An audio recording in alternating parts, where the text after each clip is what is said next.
Urgente. Explosão no Cáucaso. O Azerbaijão escolhe Washington. O mapa do Cáucaso foi reescrito. A Armênia deu uma rasteira em Putin. O Cazaquistão fecha a torneira. Tokayev tira a última carta na manga de Moscou. O Oriente está simplesmente apertando o nó em volta do pescoço de Putin neste exato momento. Aconteceu. O triunfo das armas de Fedorov. Sensação de Rammstein. Kiev recebe as armas mais poderosas e serão muitas. Nunca nos entregaram algo assim antes. A Europa decidiu fazer o que até ontem parecia impossível. Choque! Trump está sendo expulso da Casa Branca. Explosão em Washington. A contagem regressiva final foi iniciada. A sentença já foi assinada em vermelho. Um golpe histórico nos planos do Kremlin. Zelensky e Rubio sentenciaram Putin. Não haverá negociação de territórios. Genebra se tornará uma armadilha para a Rússia. O fim dos drones Shahed de Putin. A Ucrânia lança o raio invisível. A cúpula secreta incinera o inimigo em segundos. Tudo isso a seguir em nossa edição Ponto Quente. Aconteceu. Os EUA entram no Cáucaso. A Armênia e o Azerbaijão fizeram isso. O Oriente corta o oxigênio do Kremlin. O cerco ao redor de Putin está se fechando. O Cazaquistão ataca. Como e por que os aliados da Rússia estão rompendo laços um após o outro? Veja na reportagem. Os Estados Unidos estão fortalecendo a parceria estratégica com o Azerbaijão e a Armênia, enquanto a Rússia, ao que tudo indica, está perdendo a batalha pela influência na região do Cáucaso.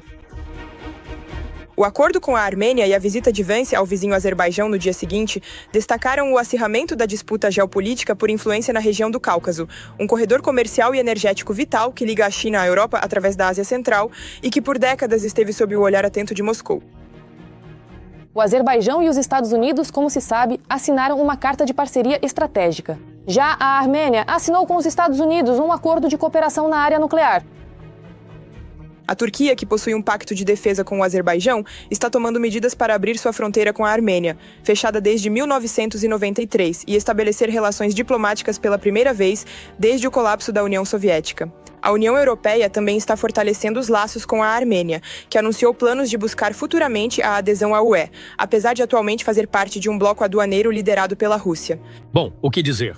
Afinal, todos são ex-repúblicas da União Soviética. Vivíamos em uma única família de povos.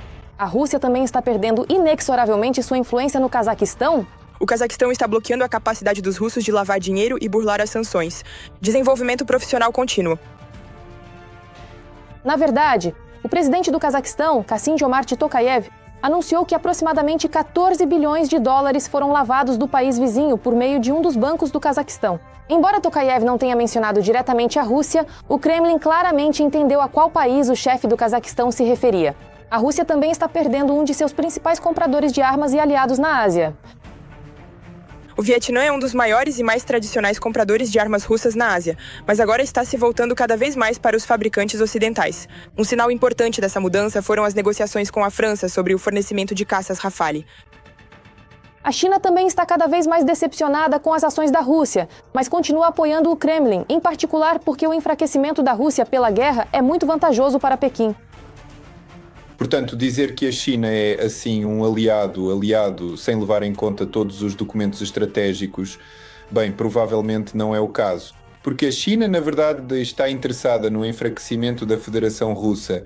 Quanto mais tempo a Federação Russa continuar a guerra, quanto mais ela gastar recursos, mais dependente ela se torna da China, de seus produtos, da tecnologia chinesa, tanto no setor civil quanto no setor militar. A Rússia está se tornando dependente dos créditos chineses, a Rússia está se tornando dependente da compra do petróleo russo pela China, e isso é vantajoso para a China. Os antigos aliados da Rússia, como se costuma dizer, estão se afastando do Kremlin lenta, mas seguramente. E se hoje esse afastamento ainda não é muito perceptível no Kremlin, em um futuro próximo a Rússia pode acabar sozinha com suas ambições imperiais. Choque! Sensação com Rammstein, chuva de armas, tsunami de dinheiro e reformas sistêmicas no exército. Juntos, isso já não é apenas apoio, mas uma declaração direta de mudança no curso da guerra a favor da Ucrânia. O momento da verdade está chegando. Depois disso, o equilíbrio de forças muda diante dos nossos olhos. Veja os detalhes. Um dos maiores pacotes de ajuda militar de toda a guerra. A nova reunião de Rammstein terminou com uma grande vitória para a Ucrânia e um triunfo pessoal para o ministro da Defesa, Mikhail Fedorov.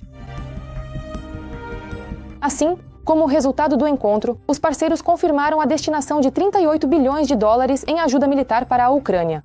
Os recursos serão destinados a drones, defesa antiaérea e mísseis Patriot.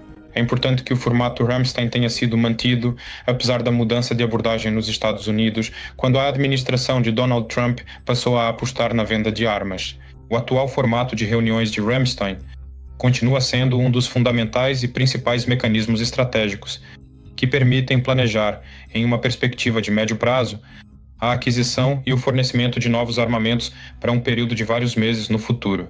Assim, o ministro Fedorov afirmou que mais de 6 bilhões de dólares já estão previstos em pacotes específicos de ajuda, incluindo mais de 2 bilhões e meio para drones ucranianos, mais de 500 milhões de dólares para o programa Purel, 2 bilhões para a defesa antiaérea, além de recursos para munições de artilharia, preparação de operações navais e outras áreas. Vemos que a Rússia não consegue nos derrotar em terra. Vemos que a Rússia está em guerra com a nossa população civil. A Rússia está atacando nossa infraestrutura civil, as estações de aquecimento, as usinas elétricas. Gostaria de agradecer a vocês pelo apoio. Isso é muito importante para nós. Continuamos lutando contra essa agressão da Rússia. E sim, nossa estratégia está funcionando. Vale destacar separadamente que a Ucrânia chegou a um acordo com vários parceiros europeus para o fornecimento urgente de mísseis para os sistemas Patriot a partir de seus estoques. Por questões de segurança, naturalmente, a quantidade não é divulgada. No futuro, a Ucrânia precisa de garantias de segurança confiáveis.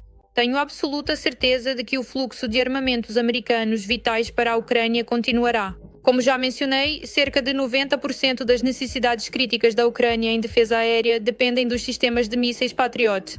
E tenho absoluta certeza de que esse fluxo continuará. Na linha de frente daqueles que tradicionalmente estão prontos para garantir esse fluxo, estão Londres e Berlim. Assim, o Reino Unido destina 500 milhões de libras para a defesa aérea e mais 150 milhões para a iniciativa P-Arrow. No total, para dar ajuda militar à Ucrânia em 2026, estão previstos 3 bilhões de libras. Desta vez, a Alemanha concentrou-se nos drones. Não menos de 1 bilhão será destinado à compra de drones. Também estão investindo em defesa aérea e no programa de treinamento e equipagem das recém-criadas unidades de assalto com drones das Forças Armadas da Ucrânia. No total, 11 bilhões e meio de euros. A própria OTAN está interessada em desenvolver tais protocolos para ter uma interação ativa com a Ucrânia, ajudar ativamente a Ucrânia a implementar a iniciativa Pearl para a compra de armamentos americanos com dinheiro europeu e, ao mesmo tempo, participar ativamente de fato nas novas estruturas do complexo militar industrial conjunto com a Europa. A Noruega também surpreendeu positivamente. Para 2026 estão previstos 7 bilhões de dólares para a Ucrânia. Isso inclui drones, defesa antiaérea, artilharia, bem como a compra de armas do Sikinewa. Este país é muito rico e ajuda a Ucrânia de forma bastante ativa. E são justamente as suas contribuições financeiras que agora são bastante significativas, permitindo cobrir exatamente aquilo que não está sendo fornecido pelos Estados Unidos. Além disso, na última reunião de Ramstein, Bélgica, Suécia, Dinamarca, Espanha, Canadá, Islândia, Austrália, Portugal, Turquia, Eslovênia, bem como os países bálticos, também aderiram à iniciativa. Basicamente, todos os mencionados concentraram-se na compra de armas americanas. Esse formato agora, quando vemos, a destinação de somas realmente enormes, permite falar sobre estratégia, sobre a formação de certas demandas para o futuro. E o mais importante, esse formato mostra que os planos de Putin de interromper em breve a ajuda à Ucrânia, tanto econômica quanto militar, fracassaram. E toda a estratégia do Kremlin de ganhar tempo baseava-se nisso. Vale ressaltar que, logo após Ramstein, está acontecendo agora a próxima reunião de líderes sobre questões militares na Conferência de Munique. E o fato de que os EUR compareceram lá pela primeira vez com uma delegação ampliada indica claramente que os Estados Unidos não pretendem se distanciar da defesa da Europa. Trump, fora. Contagem regressiva para sair do Salão Oval. Trump perde terreno, sua aprovação despenca e o Partido Republicano prevê um massacre eleitoral. O que a Casa Branca esconde nos bastidores? Confira. O Instituto de Pesquisa Gallup, que avaliou os índices de aprovação presidencial por 88 anos, não medirá mais os índices de aprovação de Trump. Tudo por causa de seu rápido declínio. Até dezembro do ano passado, Trump contava com o apoio de apenas 36% da população. Acho que ninguém gostaria de concorrer contra nós. Obtive os melhores resultados de toda a minha carreira. Os melhores índices de aprovação de toda a história. Acabei de encerrar 8 guerras e estou prestes a terminar a 9ª. Os Estados Unidos foram tomados por uma onda de protestos. Nas eleições extraordinárias para o Senado, no tradicionalmente republicano estado do Texas, venceu o candidato do Partido Democrata, assim como já havia acontecido nas eleições para prefeito de Nova York e para governador na Virgínia e em Nova Jersey. Está claro que os democratas farão tudo o possível para abrir um processo de impeachment contra o atual presidente e tirá-lo da Casa Branca. E aqui a luta está bastante séria. Não se trata apenas de uma luta pelo poder, mas também de uma luta pela liberdade, porque Trump pode considerar que, caso seja afastado do cargo de presidente dos Estados Unidos em decorrência do impeachment, ele poderá se tornar alvo de novos, e claro, também antigos, processos judiciais. No Senado, há fortes críticas contra Trump, e parece que nas eleições que se aproximam neste outono, os republicanos não conseguirão obter a maioria. Acho que Donald Trump não leu a Constituição. Acho que ele simplesmente não está a par, não sabe e não entende que isso é a base da nossa democracia. Acho que ele não entende o que significa ser americano. Ninguém da família dele jamais serviu em nosso exército. Na verdade, ele só se preocupa com como pode arrancar dinheiro do povo americano, inclusive de seus próprios apoiadores. Acho que ele é um idiota cercado por um monte de bajuladores que só querem a aprovação dele.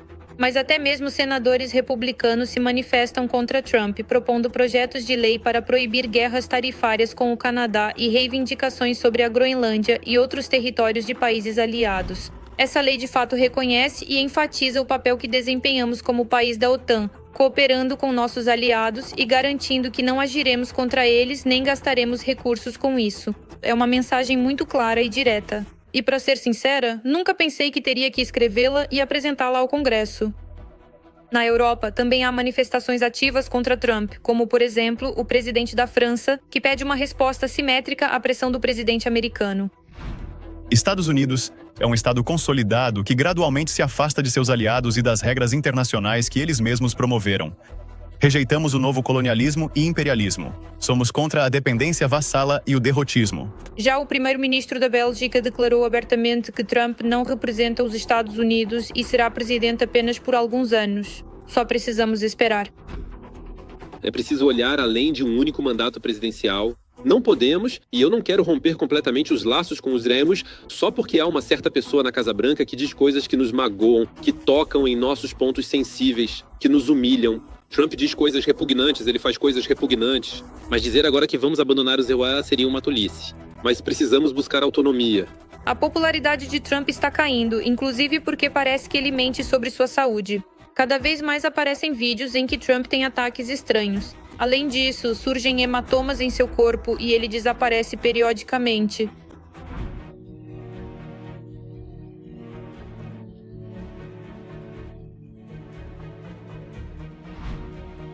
Vou avisar vocês, se algo der errado, um dia isso certamente acontecerá.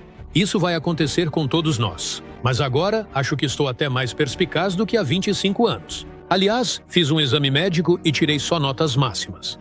Está tudo ótimo? E o ministro da Saúde Kennedy está até surpreso de como o presidente ainda está vivo com um estilo de vida tão horrível. O mais interessante sobre o presidente Trump é que ele come muito mal, McDonald's, doces e Coca-Cola Diet. Eu não sei como ele ainda está vivo. Se você viaja com ele, pode ter a impressão de que ele passa o dia inteiro se enchendo de veneno e não vai entender como ele consegue sequer andar, quanto mais ser a pessoa mais enérgica que já conhecemos. O apoio ao presidente americano está derretendo diante dos nossos olhos, pois ficou claro para todos que ele fala muito, mas faz muito pouco, principalmente para a própria população. Um encontro que abalou o Kremlin. Volodymyr Zelensky cara a cara com Marco Rubio. A sentença dura para Moscou já foi pronunciada.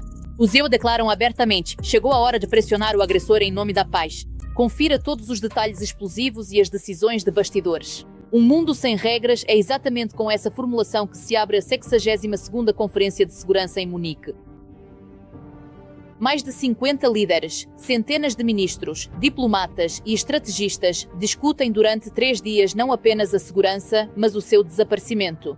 A conferência de hoje será de fato dedicada ao fato de que a União Europeia, a Europa como continente, deve assumir a responsabilidade estratégica por sua própria segurança. Munique já foi, mais de uma vez, um ponto de virada histórica. Em 1938, foi aqui que a Europa tentou apaziguar Hitler. Devo dizer que a resolução do problema tchecoslovaco, que agora está solucionado, é, na minha opinião, apenas um prelúdio para uma resolução mais ampla, na qual toda a Europa deve encontrar a paz. Em 2007, Vladimir Putin proclamou um rumo para a revisão da arquitetura mundial. Chegamos a um momento extremamente decisivo e crítico, em que devemos refletir de maneira profunda e muito séria sobre toda a complexa estrutura da arquitetura da segurança global. Em 2022, o Ocidente discutia como reagir à invasão em grande escala da Rússia na Ucrânia. Agora, a questão é se uma ordem sustentável é realmente possível ou se a paz está definitivamente dando lugar a acordos situacionais. Nós entendemos perfeitamente que os Estados Unidos não estão mais dispostos a defender o continente europeu de possíveis ataques, seja por parte da Federação Russa ou pelo fortalecimento das posições da Federação Russa através da República Popular da China. O presidente da Ucrânia, Volodymyr Zelensky, liderou pessoalmente a delegação. Em seu plano está o lançamento da produção conjunta de drones ucraniano-alemã, além de uma série de encontros bilaterais e multilaterais com parceiros. Precisamos de mais produções conjuntas, de mais resiliência, de mais coordenação e de maior eficácia em nossa arquitetura comum de segurança na Europa. O mais importante que podemos alcançar juntos é o fim da guerra com uma paz digna e a criação de garantias de segurança confiáveis para a Ucrânia e para toda a Europa. Na agenda lotada do líder ucraniano, aparentemente foi acrescentado mais um compromisso, uma conversa com o chefe da diplomacia americana, o secretário de Estado dos XSUA, Mark Rubio. Acho que ele estará lá e há uma chance de vê-lo. Acredito que isso está na minha agenda, embora eu não possa ter 100% de certeza, mas estou convencido de que vamos nos encontrar. Paralelamente à Conferência de Munique, Ucrânia, EUA e Rússia se preparam para a terceira rodada de negociações, que pode acontecer já nos dias 17 ou 18 de fevereiro, em Genebra. Segundo a Bloomberg, a questão-chave será o tema complexo dos compromissos territoriais, incluindo a proposta dos Epramais-Siwa de criar uma zona econômica livre de amortecimento no Donbass. O presidente da Ucrânia destacou que ambos os lados encaram a iniciativa americana com ceticismo e que as negociações serão centradas na busca de garantias reais de segurança e não em soluções simbólicas. Choque. OTAN 3.0. A reinicialização completa da aliança por Rutte explodiu na mídia. Isso aconteceu. O plano do Pentágono é simples e implacável. O que realmente está por trás dos novos planos da aliança e como isso mudará o equilíbrio de poder na Europa? Olhar. O subsecretário de Guerra dos Steinmeier defendeu a criação de um 000 da OTAN, onde os europeus assumiriam a responsabilidade por sua própria defesa. Penso que em 2025 houve uma mudança de perspectiva e surgiu um compromisso genuíno. Graças à liderança do presidente Trump, a Europa liderará a defesa da OTAN, o que de certa forma é um retorno ao passado. Ao mesmo tempo, a OTAN se torna uma espécie de versão 3.0, baseada em parceria e não independência, e retorna ao propósito para o qual realmente foi criada. Colby é considerado um defensor de uma política externa isolacionista dos EUA e partidário de uma linha dura em relação à Europa. Mas, ao mesmo tempo, o secretário-geral da OTAN chamou o discurso de notável. Estou muito feliz que o secretário Elbridge Colby esteja presente aqui hoje. Durante muitos anos, ele defendeu consistentemente que a Europa e o Canadá realmente se empenhassem mais em relação aos gastos com defesa e a produção da indústria de defesa. E a boa notícia é que bilhões estão chegando. Mencionei ontem que, por exemplo, a Alemanha gastará, em 2029, o dobro do que gastou em 2021. Segundo especialistas, o aumento dos gastos com defesa pelos europeus não é apenas uma garantia de vitória em uma possível guerra, mas também um bom plano para evitá-la. Quando em Washington se fala sobre a necessidade de aumentar os gastos militares dos países europeus, isso não é apenas uma exigência condicional do presidente Donald Trump e de seus aliados, mas sim uma necessidade de rearmar o exército europeu no mesmo ritmo do rearmamento das forças armadas da Federação Russa. Porque somente esse tipo de rearmamento, aliás, como sabemos também pela experiência ucraniana, pode impedir a Rússia de invadir. Por outro lado, a ausência de programas militares eficazes só estimula a Federação Russa e lhe permite contar com mais um blitzkrieg. Ainda mais porque, segundo Rutte, é preciso se preparar não só para uma guerra com a Rússia, mas também com a China. Não devemos ser ingênuos em relação à China. Quando se fala do Ártico, isso diz respeito não só à Rússia, mas também à China. Sabemos que as rotas marítimas estão se abrindo, por isso precisamos proteger o Ártico. Os russos, claro, negam constantemente essas previsões, mas ao mesmo tempo não param de fazer ameaças. Na Ucrânia, estamos conduzindo uma operação militar especial. Não pretendemos atacar a Europa de forma alguma, isso não nos interessa nem um pouco. E se, de repente, a Europa colocar em prática essas suas ameaças de se preparar para a guerra contra nós e começar a atacar a Federação Russa, o presidente disse que isso não será uma operação militar especial da nossa parte. Esta será uma resposta militar total e abrangente, utilizando todos os recursos e meios de que dispomos, em conformidade com os documentos doutrinários que regem este assunto. Mas os dados das inteligências dizem outra coisa. Há alguns meses, a inteligência da Dinamarca publicou um relatório chocante sobre os planos futuros de Putin. Dentro de 6 meses após o fim das ações militares na frente russo-ucraniana, as Forças Armadas da Federação Russa poderão travar uma guerra local em um dos países fronteiriços.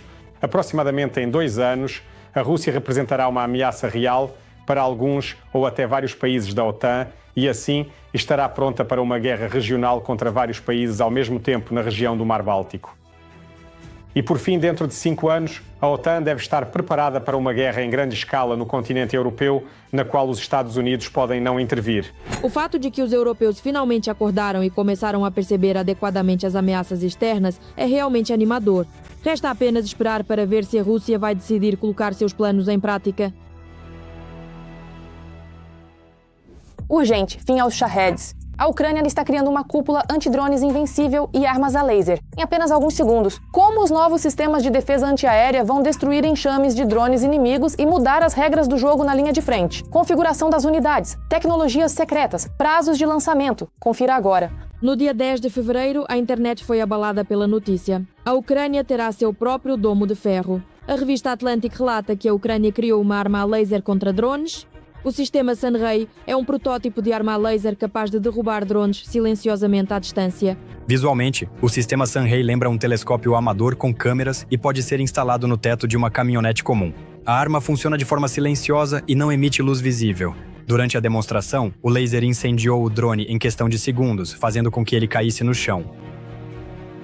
O sistema é sem dúvida promissor, mas enquanto o desenvolvimento do laser ainda está em andamento, a defesa aérea ucraniana está tirando o máximo proveito das armas atualmente disponíveis.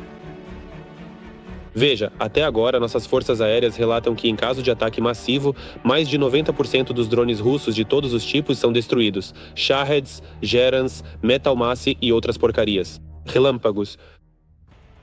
Uma das armas que garante esse nível de eficiência são os drones interceptadores, também conhecidos como drones antiaéreos. Só no último mês, os interceptadores da unidade Alpha destruíram mais de 300 drones russos Molnia.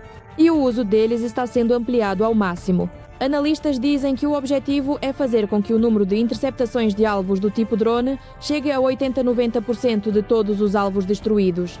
E tudo isso porque os drones interceptadores são armas muito eficazes não só em termos de abate, mas também em relação ao custo por cada abate. Mas na luta contra drones existe ainda outra solução, a cúpula antidrones.